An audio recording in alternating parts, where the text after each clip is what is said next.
تدخل بيوتنا ونشوفها بعينينا. اللاعب مصطفى لعبة عمل حركات مشينة لجماهير النادي الأهلي، ومع ذلك للأسف الشديد لقى ناس من نادي الزمالك بتدعمه، لقى ناس بتأيده، وكمان للأسف مليون مرة هقول للأسف إن في ناس أطلقت عليه الحراق، أطلقت عليه المشطشط، أطلقت عليه المخيف. ليه؟ لأنه عمل حركات لجماهير النادي الأهلي، حركات مشينة. قلنا قبل كده إن النادي الأهلي قبل كده لما كان في لاعب عمل حركة زيها من لعيبة النادي الأهلي لجماهير نادي الزمالك، رغم إن ما كانش بيلعب في المباراة وكان في المدرجات، النادي الاهلي شطبه.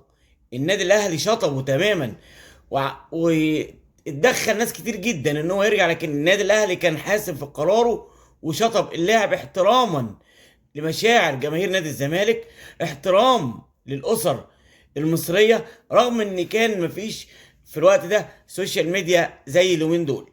لكن اللي بنشوفه من مسؤولين نادي الزمالك والتخبط اللي هم عاملينه مش بيولد غير حقد وغل وعنف بين جماهير الكرة المصرية. هو ده اللي احنا شايفينه اليومين دول للأسف. من هفضل أقول للأسف طول الفيديو بتاعي بسبب إدارة نادي الزمالك ومسؤولين نادي الزمالك، إن هم يأيدوا لاعب زي مصطفى لعبة في حركات زي دي. هي دي الكارثة بعينها. احنا كنا دايما بنقول وهنفضل نقول وهنعيد ونقول الأخلاق قبل الرياضة، الاحترام قبل أي حاجة في الحياة. الأخلاق والتربية والدين دول حاجات مسلم بيهم.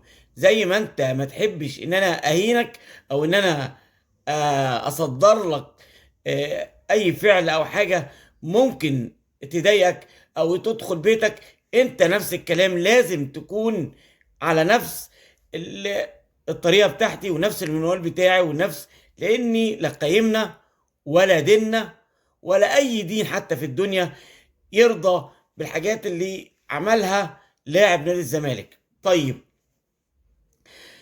النهارده كمان النادي الاهلي بعد ما فاز اتأهل الحمد لله للدور لنهائي البطولة، لكن كمان نادي الزمالك اتعادل مع الجونة في بطولة كأس الرابطة في الدقيقة 95 ونص من المباراة.